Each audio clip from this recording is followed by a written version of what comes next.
Bismillahirrahmanirrahim. Assalamualaikum warahmatullahi wabarakatuh.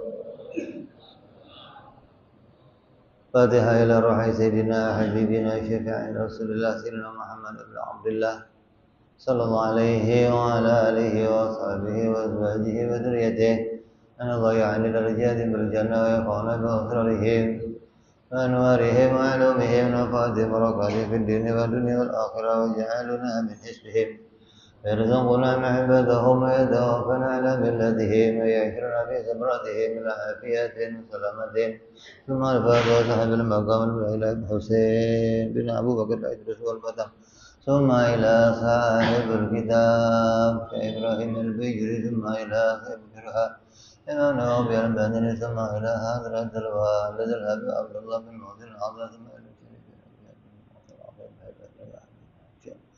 نفعنا الله بهم وبعلومهم لهم الفاتحة. أعوذ بالله من الشيطان الرجيم. بسم الله الرحمن الرحيم. الحمد لله رب العالمين الرحمن الرحيم مالك يوم الدين إياك نعبد وإياك نستعين اهدنا الصراط المستقيم صراط الذين أنعمت عليهم غير المغضوب عليهم ولا الضالين آمين. بسم الله الرحمن الرحيم. نويت تعلما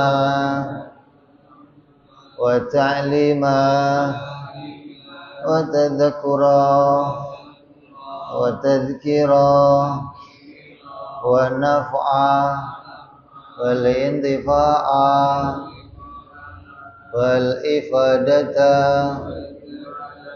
والاستفادة والحثة على التمسك بكتاب الله وسنة رسول الله صلى الله عليه وسلم ودعاء إلى الهدى والدلالة على الخير ابتغاء مرضاته وقربه وثوابه وحسن الخاتمة مع اللطف والعافية وصلاح العاقبة.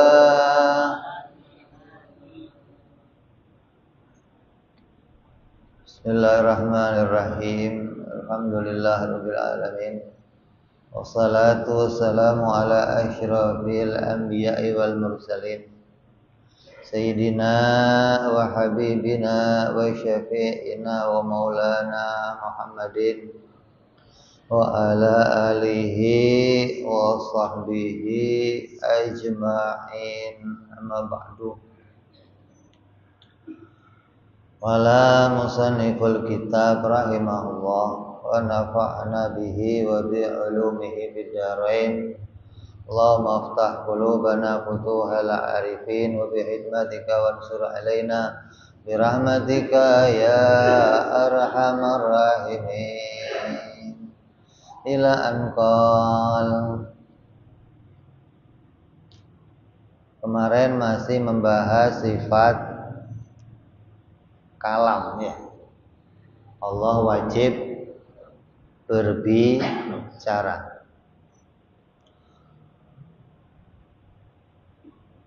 Kalam itu sifat yang ada pada zatnya Allah. Ada kalam nafsi, ada kalam lafzi. Kalam nafsi adalah kalam sifat, kalam yang tetap pada zatnya Allah. Sedangkan kalam lafzi adalah berupa lafaz-lafaz yang diciptakan oleh Allah, seperti Al-Quran, Injil, Zabur, Taurat. Maka kalamnya Allah itu adalah kalam yang esa, kalam yang tunggal, kalam yang bukan dengan huruf dan bukan dengan suara. Karena kalam yang dengan huruf atau suara itu mesti kalam yang tersusun, pasti nggak esa. Kalau kalam yang nggak esa, mesti kalamnya baru. Maka kalam yang seperti itu mustahil bagi Allah Subhanahu wa ta'ala. Jadi kita wajib mengimani kalamnya Allah itu adalah kalam yang esa. Adapun kalam yang esa itu walaupun kalamnya esa, tapi maknanya ibarah yang ada pada kalam itu ada banyak ibarah. Andaikan kita dibukakan hijab oleh Allah, maka kita akan bisa mendengar kalamnya Allah. Seperti yang terjadi pada Nabi Musa alaihissalam. Nabi Musa itu waktu ke Gunung Tursina, naik ke Gunung Sinai, itu mendengar langsung kalamnya Allah.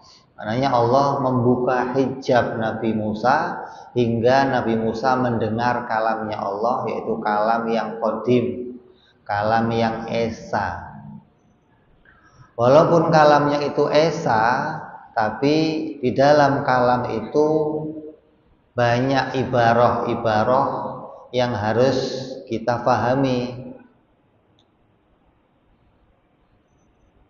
Seperti famin haitsu ta'alluquhu bit talab fi'l shalah matalan amron. Seperti di dalam kalamnya Allah ada kalam yang menuntut kita untuk mengerjakan sholat. Maka kalam tersebut namanya perintah. Makanya kalam itu ada isinya perintah, ada isinya larangan, ada lagi isinya apa? Ancaman, ada lagi isinya janji, ada pula isinya berita. Jadi apa yang ada di dalam Al-Quran itu kalau kita mau simpulkan isinya ada berapa? 5. Perintah, larangan, janjinya Allah, ancamannya Allah, ada lagi berita atau informasi tentang cerita-cerita para nabi-nabi. Di Quran ada perintah aqimis shalah lidzikri, dirikanlah sholat, itu maknanya perintah. Ada pula dalam Al-Quran isinya larangan la taqrabuz zina, maknanya kita dilarang oleh Allah untuk berzina. Ada pula isinya ancaman, siapa yang tidak mengerjakan perintahku maka akan aku azab. Ada isinya janji, siapa yang mengerjakan perintahku maka akan aku masukkan dia ke dalam surga. Ada pula dalam Quran isinya cerita tentang para nabi, tentang Nabi Adam, Nabi Nuh, Nabi Musa, dan nabi-nabi yang lainnya. Jadi walaupun kalamnya itu esa, tapi ada ibarah yang banyak yang akan kita bisa pahami dari kalamnya Allah.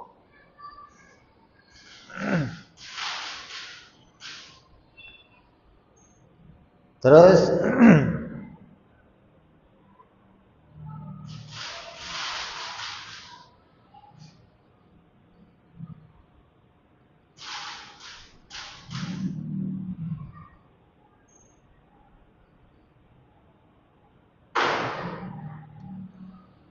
wa Musa alaihi salam sami'a kalamallahi bi ghairi harfin wala sautin kama yaral abraru dzatallahi ta'ala fil akhirah min ghairi jauharin wala aradin. Nabi Musa alaihissalam itu mendengar kalamnya Allah yang tanpa huruf dan tanpa suara. Kalau kita kan, kamu dalam hati kamu ini punya kalam, tapi kamu nggak bisa ngomong sama orang pakai hati, bisa nggak? Hah? Kalau kamu mau ngomong sama orang pakai hati bisa, berarti nggak perlu pakai suara lagi. Nah, Allah bisa menunjukkan kalam yang ada pada dirinya, gitu loh. Di antaranya apa? Allah menunjukkannya pada Nabi Musa alaihissalam. Maka Nabi Musa dikenal sebagai Kalimullah, orang yang diajak ngomong sama Allah secara langsung. Artinya nggak pakai huruf, nggak pakai suara, nggak lewat malaikat Jibril, dan nggak lewat yang lainnya. Inilah yang wajib kita imani dari kalamnya Allah subhanahu wa ta'ala. Beda nih dengan pahamnya orang-orang di luar ahli sunnah wal jamaah. Di luar ahli sunnah, mereka mengatakan bahwa Allah itu tidak punya sifat ngomong. Allah itu nggak ngomong. Tapi kalau Allah mau ngomong, kalau Allah mau bicara, maka Allah menciptakan suara. Jadi pada dirinya Allah tidak ada sifat kalam. Ini paham ini berbeda dengan pahamnya ahli sunnah wal jamaah. Nah, kalau kita nggak ngaji ilmu ini, kita nggak akan bisa paham yang seperti apa sih akidah ahli sunnah itu. Karena di luar ahli sunnah itu ada Wahabi, ada Mu'tazilah, ada orang-orang Syiah. Mereka juga punya paham yang berbeda-beda. Nah, kalau kita nggak ngaji pahamnya ahli sunnah sendiri, kita nggak akan paham yang seperti apa akidah kita.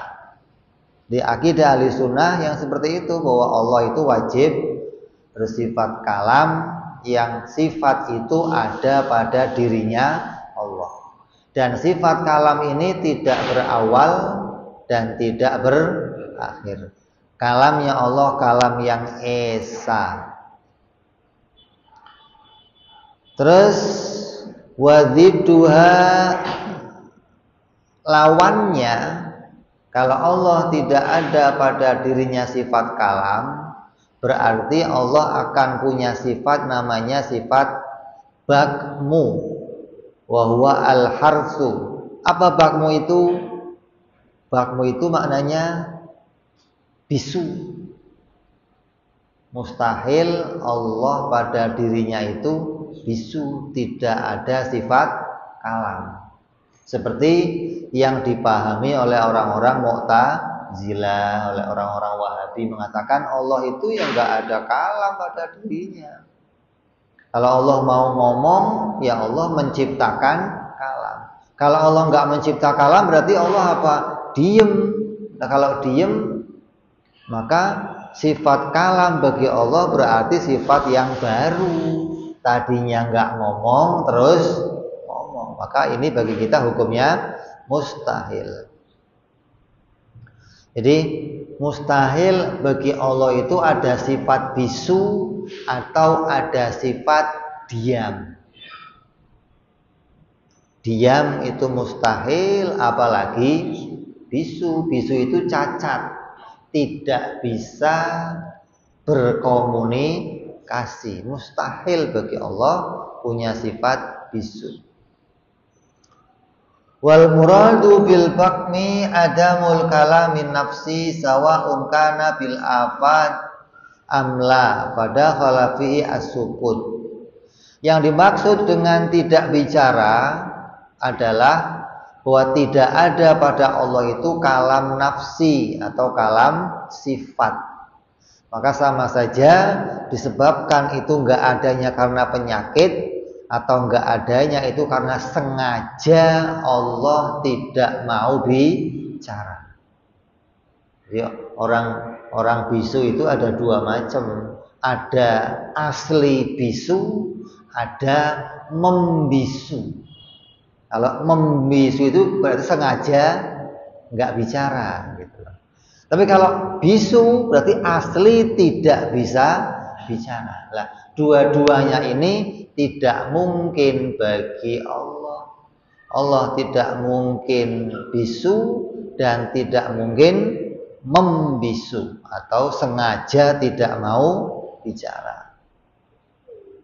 Seperti ada dalam hadis begini.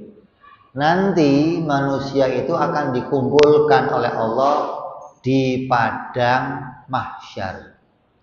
Padang mahsyar itu tempat di mana orang dikumpulkan setelah hari kiamat. Di padang mahsyar manusia akan kumpul di sana selama 1000 tahun. Ini 1000 tahun ini ukurannya apa? Ada yang ngomong ukurannya dunia, ada yang ngomong ukurannya akhirat, selama 1000 tahun. Nah, ketika 1000 tahun itu Allah tidak berbicara kepada manusia. Hadis nih. Coba. Kalau ente mendapatkan hadis ini, terus belum ngaji kitab ini, apa yang kamu pahami? Allah tidak berbicara selama 1000 tahun. Apa artinya? Allah diem. Sedangkan di sini Allah diem hukumnya mustahil. Berarti hadis ini maknanya gimana dong? Coba. Makanya banyak orang yang ketika belajar hadis tapi nggak belajar akidah, dia kesasar. Dia salah memahami. Dia salah mengerti tentang sifat-sifat Allah. Yang dimaksud dengan Allah itu tidak berbicara, maknanya Allah tidak memberikan perintah apapun, gitu loh. Allah tidak menjadikan kalam, Allah tidak menjadikan aturan apapun di padang mahsyar. Nggak ada lagi Quran yang turun, nggak ada lagi Injil yang turun, nggak ada lagi Zabur, nggak ada lagi. Allah tidak segera memberikan keputusan kepada hamba-hambanya mana yang masuk surga, mana yang masuk neraka, mana yang Allah tidak segera memberikan perintah itu, gitu loh. Allah tidak segera memberikan keputusan itu kepada manusia selama 1000 tahun. Maka oleh ulama disebut Allah tidak berbicara. Bukan berarti pada dirinya Allah hilang sifat kalam, bukan. Yang tidak ada namanya kalam apa? Lafzi, gitu loh. Kalau kalam sifatnya wajib ada. Kalau kalam sifat ini nggak bisa dipisahkan dari Allah. Mau ada kalam lafzi ataupun nggak ada kalam lafzi, kalam sifat itu tetap ada. Kayak ginilah, ente ngambek sama bini kamu. Pernah nggak? Pernah ngambek nggak ente? Terus ente, saya mau mogok ngomong, bini saya nggak saya ajak ngomong. Ketika bini kamu nggak kamu ajak ngomong, itu berarti kamu tidak memunculkan omongan yang dalam bentuk suara atau dalam bentuk tulisan. Tapi pada hati kamu tetap punya sifat bicara, gitu loh maksudnya. Jadi walaupun nggak ada tulisan yang kamu munculkan untuk bini kamu, walaupun nggak ada suara yang kamu munculkan, tapi tetap pada diri kamu punya sifat ngomong, gitu loh maksudnya. Jadi sifat ngomong yang disebut sifat nafsi itu sifat yang tetap, yang nggak akan bisa berubah. Allah tidak ngomong sama manusia selama 1000 tahun. Maknanya apa? Allah tidak menginformasikan apapun kepada manusia. Gitu maksudnya. Bukan pada dirinya Allah itu diam, bukan. Pada dirinya Allah tetap wajib bersifat kalam. Ini loh yang kita harus pahami. Kalau kamu nggak ngaji ini, mesti yang dipahami, oh berarti Allah diem selama 1000 tahun. Coba. Dengan memahami seperti itu, otomatis kamu keluar dari pahamnya Ahlus Sunnah wal Jamaah. Makanya banyak orang-orang hafal hadis, ngerti hadis, tapi tiba-tiba dia keluar dari Ahlus Sunnah wal Jamaah gara-gara apa? Sebelum ngaji kitab hadis, dia nggak ngaji dulu kitab akidah. Jadi akidah ini dasar maksudnya. Sebelum kamu ngaji hadis, kamu ngaji Quran, ngaji tafsir, wajib ngaji kitab akidah. Biar kamu nggak salah menafsirkan, biar kamu nggak salah memberikan makna dalam hadis-hadis Nabi gitu. Tapi kalau orang yang buru-buru, sudah nggak perlu akidah, langsung aja kitab hadis, Bukhari dibaca, Muslim dibaca, tafsir Jalalain dibaca, nggak perlu akidah. Saya jamin mesti kesasar, saya jamin. Kenapa? Karena dia nggak punya pondasi untuk bisa memahami tentang sifat-sifat Allah, tentang apa yang menjadi hak-haknya Allah Subhanahu wa ta'ala. Ini bahayanya.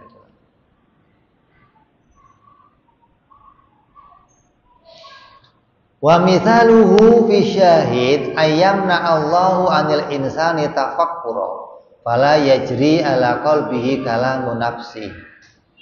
Saya mau nanya, kalau pada diri kita, hati kita itu punya sifat ngomong.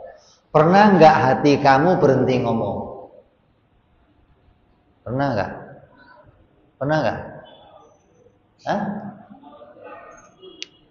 Tidur kamunya nggak ada. Kalau kamu tidur, ilmu kamu ada nggak? Ada nggak orang tidur? Ini orang tidur tapi pinter banget, ada nggak? Nggak ada. Yang namanya ngomong itu mesti hubungan sama ilmu. Orang bisa ngomong karena ada ilmunya. Coba ucapkan satu kata yang kamu belum tahu. Coba. Bisa nggak? Bisa nggak? Ucapkan satu kata yang kamu belum tahu. Bisa nggak? Semua yang kamu ucapkan mesti yang kamu sudah tahu. Nah kalau kamu tidur ilmunya ada nggak? Apalagi ngomongnya, mau ilmunya aja nggak ada. Kalau orang mau tidur kok ngomong, namanya apa itu?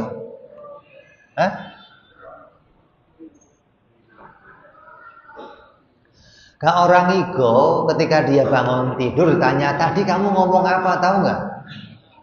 Berarti nggak ngomong. Sama kayak bio namanya. Lah, pernah nggak ketika kamu melek, hati kamu berhenti ngomong? Pernah nggak? Pernah. Kapan? Ketika kamu lagi mikir. Kamu ditanya 1000 kali 20 dikurangi 8 dibagi 5 berapa? Berhenti itu hati kamu ngomong. Kenapa? Mikir. Ketika kamu belum mendapatkan jawabannya, hati berhenti ngomong.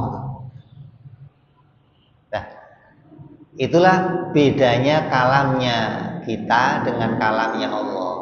Kalau kalamnya kita, kalam yang baru, bisa saja berhenti, bisa saja nggak ngomong, tapi bagi Allah mustahil, gitu loh.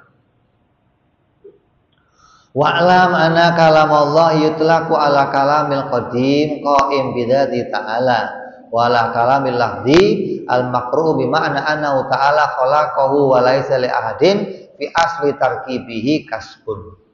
Ketahuilah bahwa sungguhnya kalamnya Allah, bicaranya Allah itu ditetapkan atas kalamnya Allah yang bersifat qadim, tidak ada awal dan tidak ada akhir. Yang mana omongan ini, kalam ini itu kalam yang berdiri, yang ada pada zatnya Allah. Namanya kalam apa? Nafsi atau kalam sifat.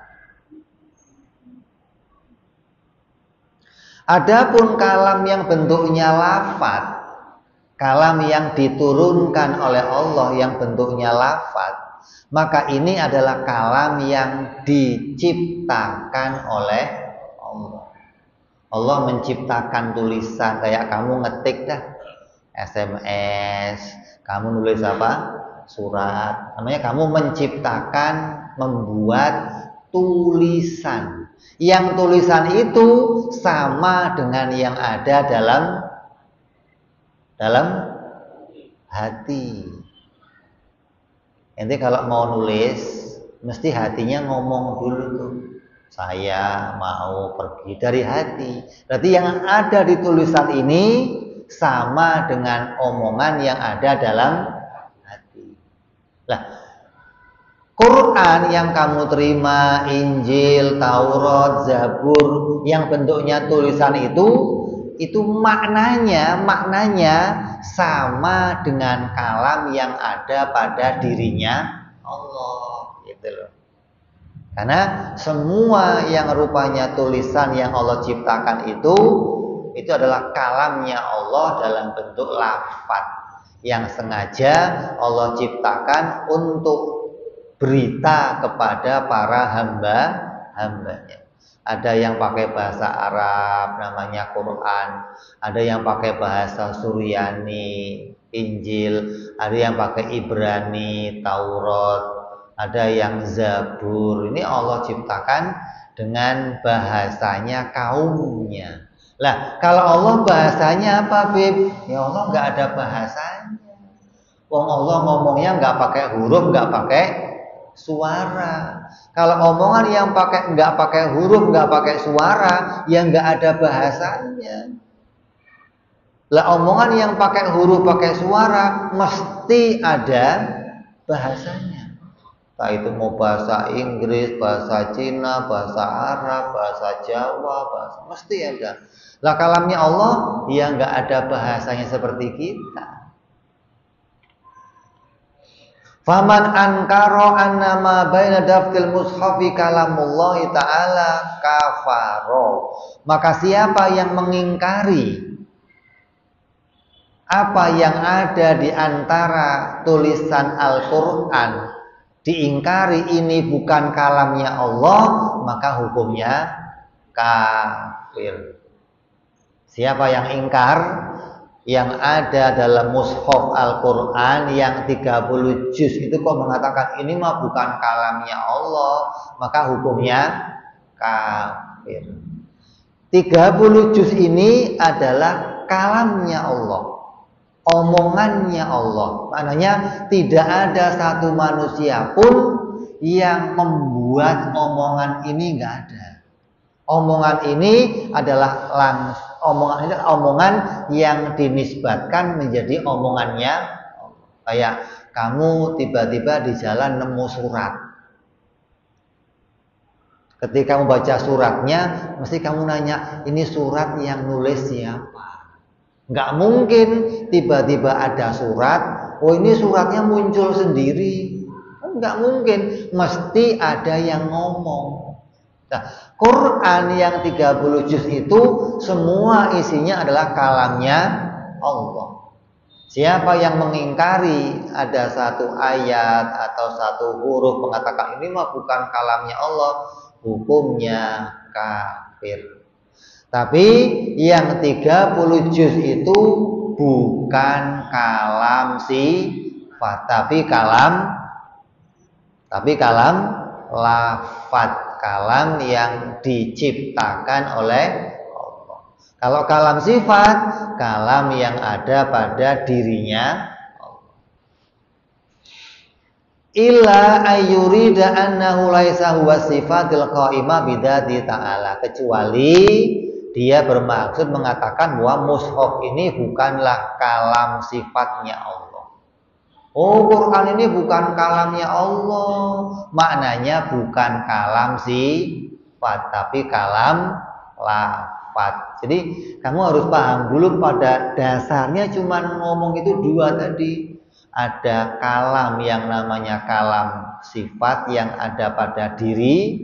Yang kedua ada kalam lafaz yang sengaja kamu ciptakan, yang kamu tulis. Lah Quran ini namanya kalam apa? Lafaz yang Allah ciptakan. Wa ma'a kaunil alfatil lati naqra'uha hadisan la yajuzu ayyuqala Qur'anu hadisun illa fi maqami ta'lim.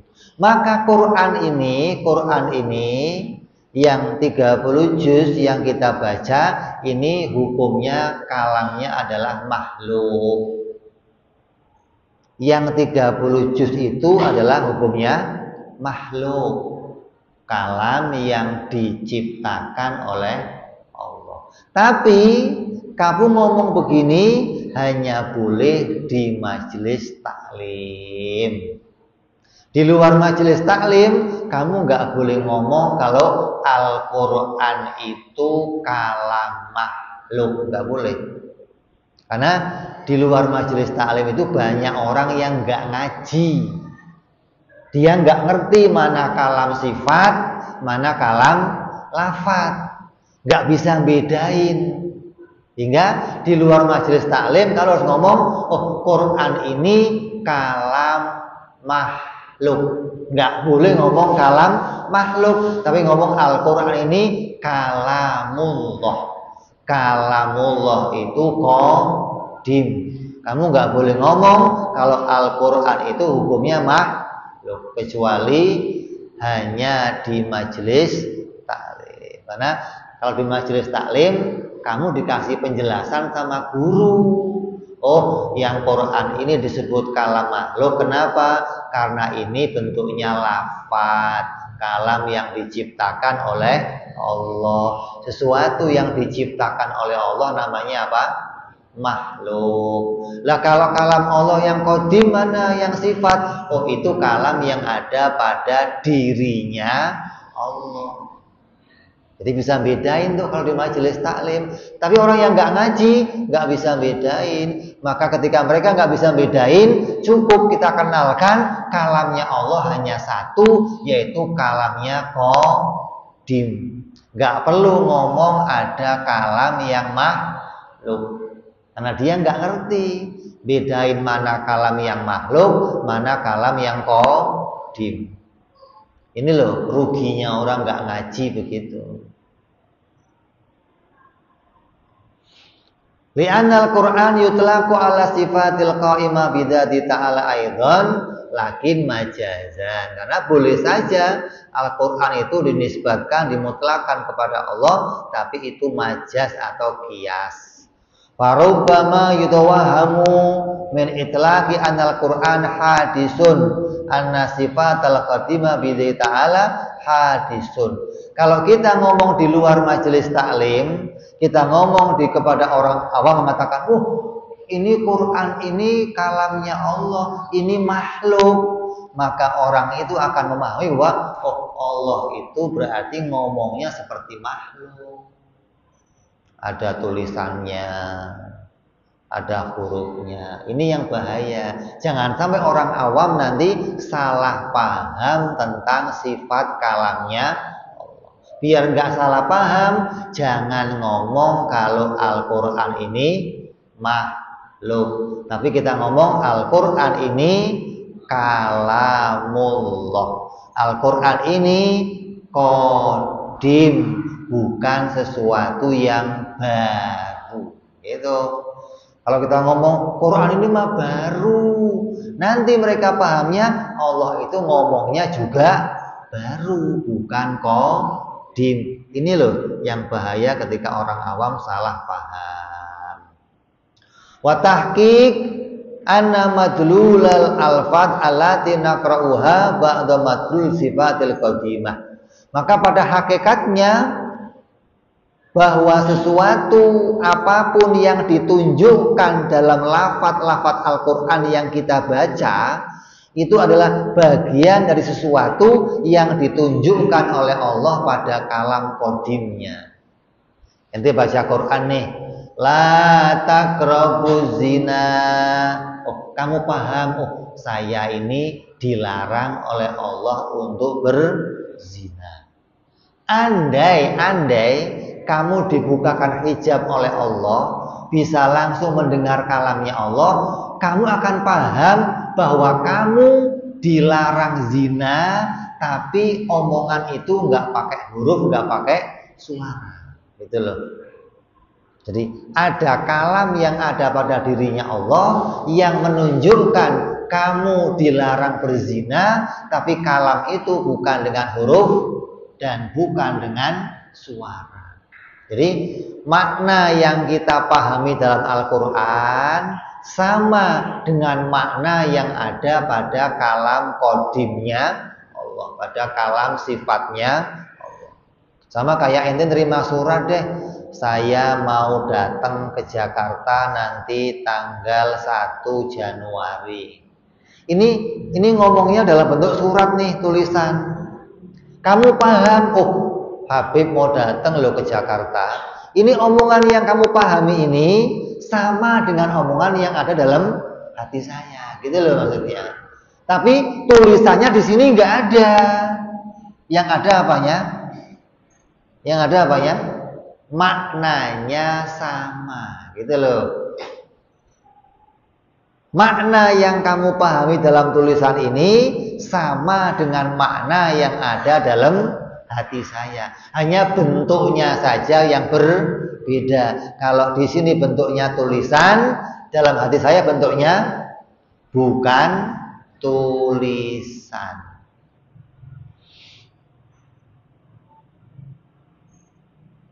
Li'anna sifat tadulu ala jami'il wajibat wal jaizat wal mustahilat wal alfatul ladzi naqra'uha tadulu ala ba'di dzalika. Kenapa? Karena Al-Quran yang 30 juz itu tetap isinya nggak lepas dari kalam yang wajib, kalam yang mustahil, dan kalam yang jaiz. Karena kalam itu, omongan itu sama dengan pengetahuan atau ilmu. Yang kita ketahui, yang bisa diketahui, isinya pengetahuan manusia itu cuma 3. Yang wajib, yang mustahil, dan yang jaiz. 3 doang. Nah, ketika isinya cuma 3, berarti yang saya ngomong juga mesti cuma 3. Yang wajib, yang mustahil, dan yang jaiz. Nggak lebih, nggak. Apa di antara contohnya kalam yang wajib? Anallah, la ilaha illa ana. Aku adalah Tuhan, tidak ada Tuhan selain aku. Itu kalam yang apa? Wajib. Kalam yang mustahil mana? La ta'khudhuhu sinatun wala naum. Allah itu tidak ngantuk dan tidak tidur. Maka ngantuk dan tidur hukumnya apa? Mustahil. Lam yalid walam yulad. Allah tidak beranak dan tidak diperanakkan. Kalam yang apa itu? Mustahil. Yang jaiz mana? Allah mengatakan, inna fi khalqis samawati wal ardi wa ikhtilafil laili wan nahari la ayatin li ulil albab. Allah menciptakan langit, menciptakan bumi. Ini adalah dalil untuk orang-orang yang mau berpikir, itu kalam yang jaiz. Jadi Quran yang 30 juz itu tidak lepas isinya wajib, mustahil, dan jaiz. Apa sih yang menjadi dalil, yang menjadi bukti kalau Allah itu ngomong? Apa buktinya? Buktinya apa kalau Allah itu bersifat kalam? Buktinya Allah bersifat kalam adalah Allah menunjukkannya langsung dalam Al-Quran. Wa kallamallahu Musa taklima. Dan Allah betul-betul berbicara kepada Nabi Musa secara langsung. Kan nggak mungkin kan? Mungkin nggak ada orang bisa nulis surat tapi dirinya nggak bisa ngomong? Mungkin nggak? Ada nggak? Ada orang bisa nulis surat tapi dia nggak bisa ngomong? Mungkin nggak? Mungkin nggak? Ini surat dari saya nih. Kalau dia bisa nulis surat, berarti dia bisa ngomong. Nggak mungkin dia bisa membuat surat, tapi dirinya nggak bisa ngomong. Orang bisu itu bisa ngomong. Kenapa? Karena orang bisu itu bisa berkomunikasi, walaupun dia tidak bisa bersuara. Gitu loh.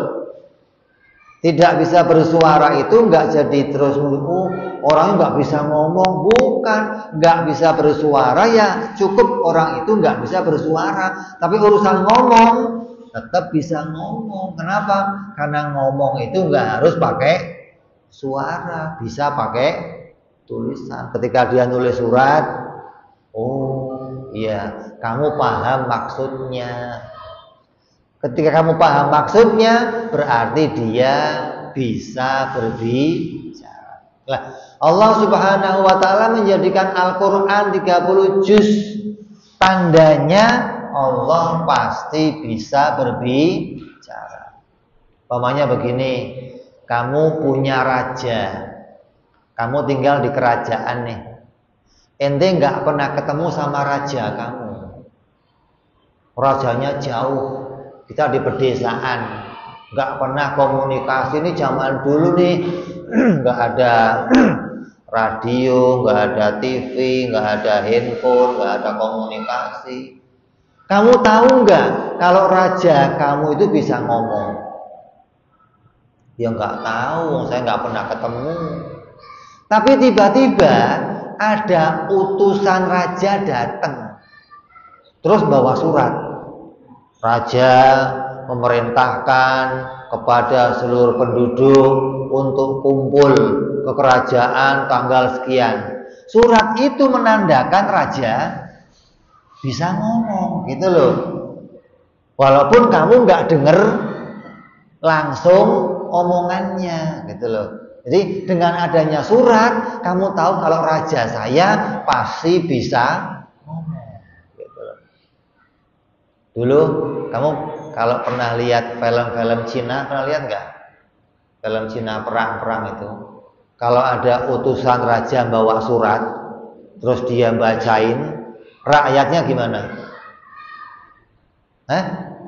Langsung sujud. Kenapa?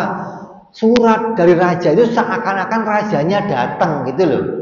Mereka sujud, tunduk, nggak berani naik begitu, nggak berani. Jadi surat dari raja seakan-akan raja itu datang ngajak kamu ngomong.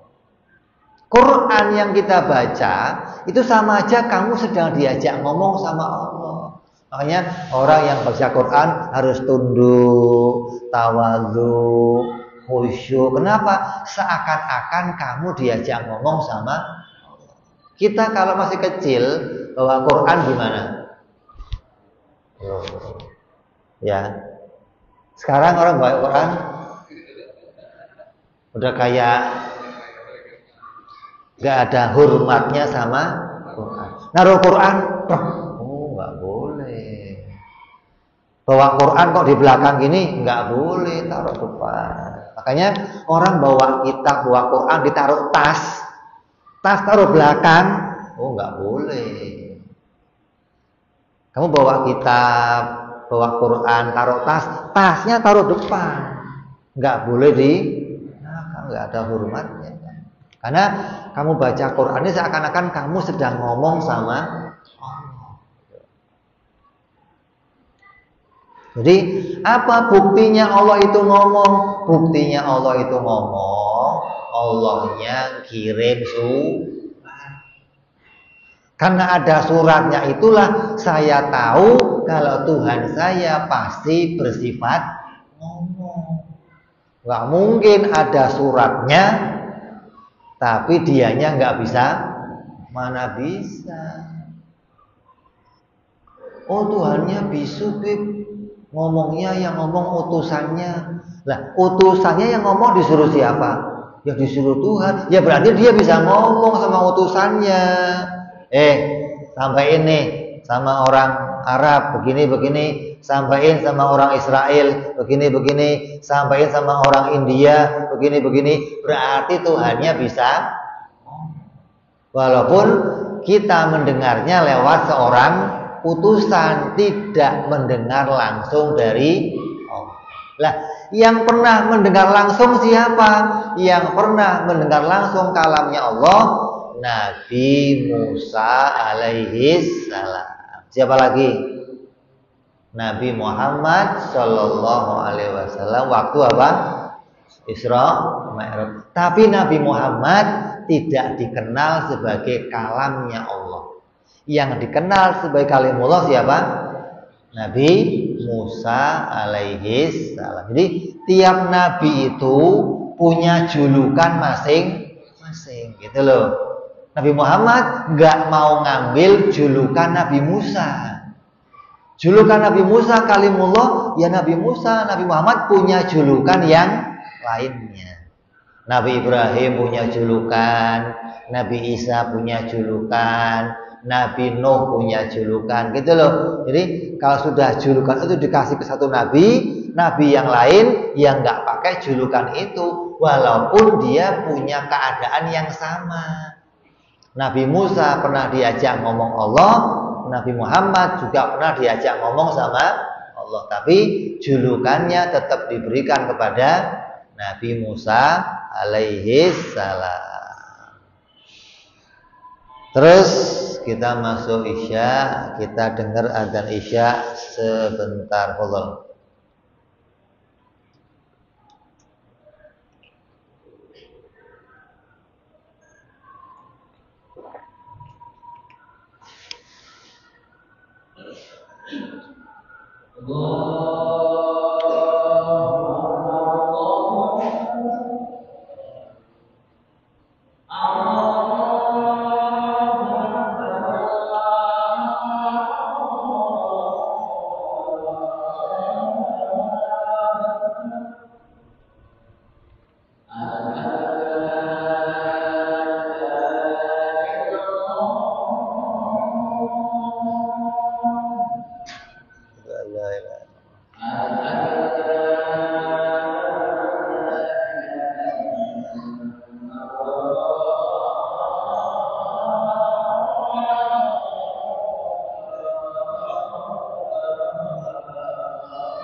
La ilaha illallah Muhammadur Rasulullah sallallahu alaihi wa ala alihi wasallam. Allahumma rabb hadhihi da'wati tammah salatil qa'imah a'ti sayyidina Muhammadal wasilata wal fadilah wa syarafa wa darajatal aliyah rafi'a wa dhul maqamal mahmud alladhi wa'ada ya arhamar rahimin. Rabbi ighfir li wa li walidi ya Rabbi ighfir li wa li walidi ya Rabbi ighfir li wa li walidi ya Allah. Rabbi ighfir li wa li walidi ya Rabbi ighfir li wa li walidi warhamhuma kama rabbayana shaghira. Allahumma barik lana wa fi auladina wahfadhum wa la tadurruhum warzuqna birrahum wa fikum li ta'atik. Allahumma barik lana wa lahu bil hal wal ma'al wal yal bijahika bil muta'al. Wa sallallahu ala sayyidina Muhammadin wa ala alihi wa sahbihi wasallam walhamdulillahi rabbil alamin. Kita teruskan sedikit. Waruwiya anna Musa alaihi salam kana yasuddu udunaihi inda kutumihi minal munajati li alla yasma'u kalamal halqi li kauni la yastati'u sama'ahu li anna sara indahu ka asyaddi ma yakunu min aswatil bahaim al munkarah. Diriwayatkan dalam hadis ketika Nabi Musa pulang dari Gunung Tursina selepas mendapatkan wahyu langsung dari Allah, mendengar kalamnya Allah. Nabi Musa pulang dari Gunung Tursina, itu ketika pulang Nabi Musa menutup telinganya. Kenapa? Nabi Musa ketika di Gunung Tursina bisa mendengar kalamnya Allah. Maka diriwayatkan kalamnya Allah yang didengar Nabi Musa itu penuh dengan kelazatan, penuh dengan kenikmatan yang luar biasa. Nikmatnya nggak terbandingkan lagi. Ketika Nabi Musa turun dari gunung itu, kemudian dia mendengar orang diajak ngomong sama orang, maka orang yang ngomong itu dikatakan seperti suaranya hewan-hewan yang pada melengking. Nabi Musa menutup saking nggak mau mendengar omongannya manusia. Kenapa? Jeleknya luar biasa, gitu loh. Setelah Nabi Musa mendengar kalamnya, sampai dikatakan Nabi Musa muntah-muntah ketika mendengar orang diajak ngomong. Ada orang ngomong, Nabi Musa muntah-muntah selama berapa?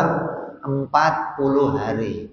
Untungnya dengan rahmatnya Allah, Allah menghilangkan kenikmatan yang ada pada Nabi Musa, diambil oleh Allah sedikit demi sedikit hingga Nabi Musa kembali menjadi orang normal lagi. Andai kenikmatannya nggak diambil oleh Allah, selamanya Nabi Musa nggak akan ngomong sama manusia. Coba. Lah kalau Nabi Musa nggak ngomong sama manusia, berarti wahyu yang diperoleh nggak bisa disampaikan. Asal ada orang ngomong, Nabi Musa, muntah. Nabi Musa, coba 40 hari ini. Kayak ginilah, ente habis denger suaranya bintang film yang merdu, itu lagi menikmati. Tahu-tahu tetangga kamu ikut nyanyi yang suaranya itu jelek, ente tutup telinga enggak? Itu kayak begitulah gitu loh. Ente ngerusak aja gitu loh. Baru denger yang enak, denger suara kamu yang tadi hilang semua akhirnya gitu loh. Nabi Musa 40 hari mendengar kalamnya Allah yang penuh dengan keindahan, penuh dengan kenikmatan. Ketika turun, Nabi Musa nggak sanggup lagi mendengar kalamnya manusia, hingga beliau menutup telinganya dari Gunung Tursina sampai ke rumahnya. Itu berlanjut selama 40 hari sampai dikabarkan dia muntah-muntah ketika mendengar kalamnya manusia. Ini juga kalam yang didengar Nabi Musa itu pernah kita dengar. Kita manusia semua pernah mendengar kalam yang penuh keindahan itu. Kapan? Ketika di alam arwah. Ketika kamu dalam bentuk ruh. Semua manusia di alam arwah disumpah, alastu birabbikum qalu bala syahidna. Ketika di alam arwah, Allah itu ngomong langsung kepada semua arwah, alastu birabbikum, bukankah aku ini Tuhanmu? Ketika itu manusia dalam bentuk arwah itu mendapat kenikmatan yang luar biasa. Nah, sisa kenikmatannya itu kadang sering kita rasakan di dunia. Kapan? Ketika kamu mendengar sesuatu, terus kamu menikmatinya, ya salah, enak bener suaranya. Ini nikmat yang kamu rasakan itu sisa-sisa dari kenikmatan yang pernah kamu rasakan dulu di alam arwah. Andai kamu nggak pernah dengar kenikmatan itu, ente dengar musik apapun nggak bakal enak. Gitu loh. Ente dengar orang nyanyi kayak apapun nggak bakal enak. Kan kamu sering kan menikmati musik, menikmati alunan lagu itu. Ini merdu banget, indah banget. Maka kenikmatan yang kecil itu sisa-sisa dari nikmat yang kamu rasakan di alam arwah. Coba, bagaimana nikmatnya Nabi Musa alaihissalam ketika mendengar langsung kalamnya Allah subhanahu wa ta'ala. Maka pantas kalau Nabi Musa menutup telinganya, gak mau dengar ngomongnya manusia. Kenapa? Banget jeleknya kalamnya, suaranya manusia. Ini loh yang menunjukkan bahwa Nabi Musa alaihissalam itu langsung diajak ngomong sama Allah subhanahu wa ta'ala. Maka disebut namanya kalimullah. Maka dengan ini, dengan berakhirnya pembahasan sifat kalam ini, maka berakhir pula lah pembahasan tentang sifat ma'ani yang jumlahnya ada 7 sifat, yaitu wajibnya Allah kudrat, iradat, ilmu, hayat, sama, basor, dan kalam. 7 sifat ini namanya sifat ma'ani. Apa sifat ma'ani? Sifat ma'ani itu sifat yang sifat itu berdiri langsung ada pada zatnya Allah. Andai kita nanti di akhirat bisa melihat Allah, maka 7 sifat ini akan kamu lihat ada pada Allah. Kamu akan lihat kudratnya Allah, akan lihat iradahnya Allah, akan lihat ilmunya Allah, akan lihat hidupnya Allah, akan lihat Allah itu melihat, Allah itu mendengar, dan kamu akan lihat Allah itu berbicara. Maka 7 sifat ini namanya sifat ma'ani. Kayak kamu kalau wujud, qidam, baqa, apa enggak? Ada kan? Kudrat, iradat, ilmu, hayat, sama, basor, kalam. Maka itu 7 sifat itu namanya sifat ma'ani. Berarti dengan kalam ini kita bahas, maka selesai kita membahas 7 sifat yang namanya sifat ma'ani. Selanjutnya kita akan bahas sifat yang berikutnya, yaitu qadiran, muridan, aliman, hayyan, sami'an, basiran, dan mutakalliman, insyaallah pada perjumpaan yang akan datang. Wallahu a'lam bishawab. Barangkali ada yang mau bertanya, silahkan.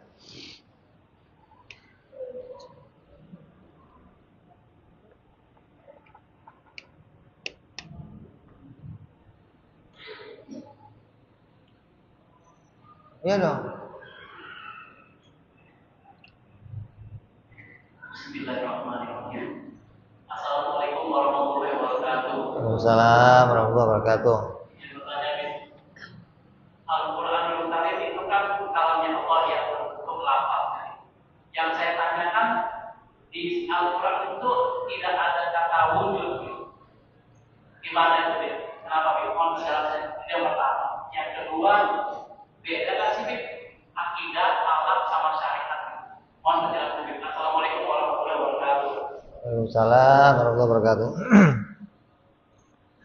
Dalam Al-Quran nggak ada sifat wujud disebut bagi Allah. Emangnya perlu?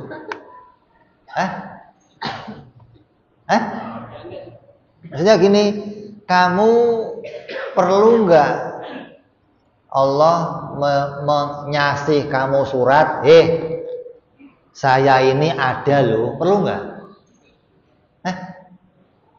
Nggak, kira-kira perlu nggak? Atau ente gini loh, kamu nulis surat sama bini kamu, Neng, saya ini ada loh, perlu nggak? Kalau suratnya udah nongol, orangnya mesti, lah ya begitu dong. Ngapain ngomong ada lagi gitu mestinya, goblok banget sih lo gitu mestinya dong. Jadi ketika kita sudah nerima surat, mesti yang tulis surat ini ada, nggak perlu ngomong, manusia, saya ini Allah, saya ada loh, ya nggak perlu dong. Karena dengan adanya surat sudah menunjukkan Allah pasti ada, gitu loh. Jadi orang-orang Wahabi menetapkan sifat Allah karena tulisan Al-Quran. Kalau di Quran nggak ada tulisannya, dia nggak mau mengimaninya. Ini Wahabi nih.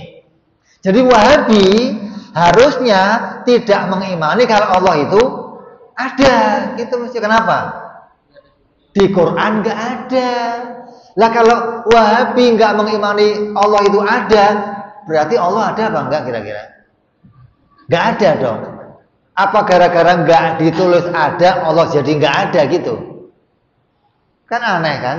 Jadi Wahabi itu akan mengimani sifat-sifat Allah kalau ada tulisannya. Kalau nggak ada tulisannya, dia nggak mau iman. Kenapa? Allah nggak nulis itu, saya nggak mau iman. Ahli sunnah nggak perlu tulisan. Ada sesuatu yang perlu tulisan, ada yang nggak perlu tulisan. Kenapa? Karena manusia dikasih akal untuk berpikir, gitu dong. Kayak ginilah, kamu ngelihat di depan rumah kamu ada tai kambing. Kamu nggak lihat kambingnya, tapi ada tai kambing. Kira-kira kamu akan ngomong, weh, ini tainya kambing nongol sendiri nih. Mungkin nggak?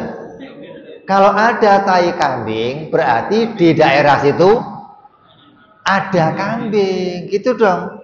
Nemunya dari mana kamu? Tahunya dari mana kalau di situ ada kambing?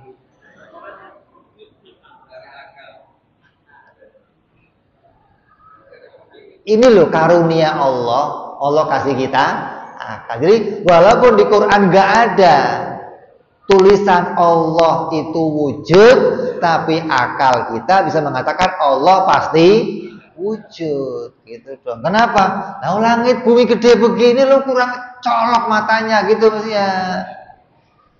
Nyambung. Yang kedua apa lagi?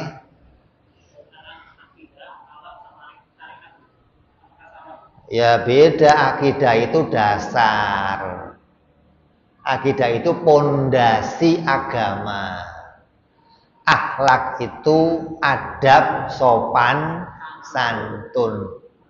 Ibaratnya kalau kita gambarkan, akidah itu pondasi, syariat itu aturan untuk kita berjalan di atas pondasi itu. Di atas pondasi itu akan berjalan apa namanya? syariat. Terus pernik-perniknya rumah ini namanya adab atau akhlak. Kamu pakai sorban, pakai peci, ini akhlak namanya. Kamu pakai baju. Kamu kalau sholat yang wajib ditutup mana? Ya mana? Pusar sampai. Kalau kamu ke masjid pakai sarung doang gimana? Sah nggak sholatnya? Lah sah. Kenapa pakai baju kamu? Nah, gitu loh. Kalau kamu pakai sarung doang, sah nggak? Sah. Jadi imam boleh nggak? Boleh. Mau imamnya? Mau nggak? Suruh pulang lu pulang lah. Ngapain sih? Kenapa? Nggak ada adabnya, gitu loh. Kalau bicara syariatnya, sah, gitu loh. Jadi ada akidah, pondasinya, ada syariat, aturannya, ada adab. Itu urusan hiasan namanya. Bagaimana kamu kelihatan indah, kelihatan cantik, kelihatan bagus, gitu. Itu namanya akhlak atau adab sopan. Nyambung. Ada lagi? Udah? Kita tutup, kita teruskan yang akan datang insya Allah. Wallahu a'lam bishawab. Ila hadratin Nabi. Al-Fatihah. A'udzu billahi minasyaitonir rajim. Bismillahirrahmanirrahim. Alhamdulillahi rabbil alamin arrahmanir rahim maliki yaumiddin iyyaka na'budu wa iyyaka nasta'in ihdinas siratal mustaqim siratal ladzina an'amta 'alaihim ghairil maghdubi 'alaihim waladdallin amin. Ya rabbana darabna bi anana darabna wa anana azrabna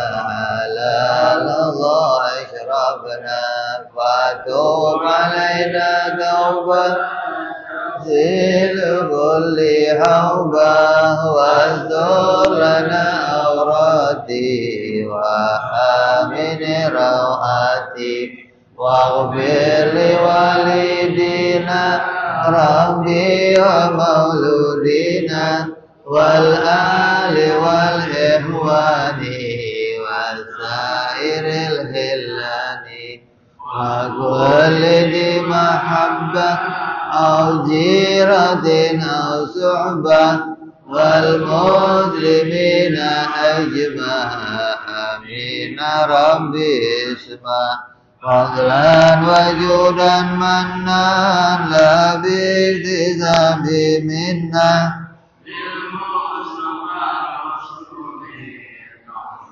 بكل سولي صلى وسلم ربي عليه عند الحب وآله وصحبه عدد تخصيص صحبي والحمد لله في البدء والتناهي والحمد لله في البدء والتناهي. Assalamualaikum warahmatullahi wabarakatuh.